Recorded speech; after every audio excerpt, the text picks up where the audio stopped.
Happy St. Patty's Day. I'm not wearing green. It's fine. Green's not really my color, so we're going blue.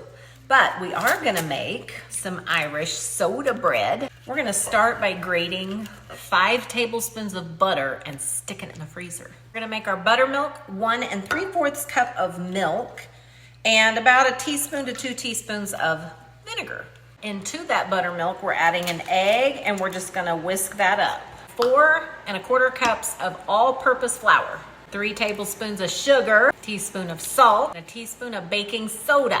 And we're gonna whisk that together. Now we're adding in that frozen shredded butter. We're gonna add it a cup of raisins. That egg and buttermilk, and mixing it up.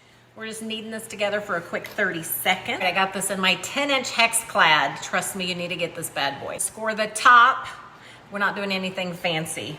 I really want to cut a shamrock out, but I'm feeling like that's going to be a mess. So we're just going to do some fun little, we're off to the oven, 400 for 45 to 55 minutes. Look how pretty she is. It kind of just reminds me of a giant biscuit, if I'm being honest. We're going to slather it up with some butter.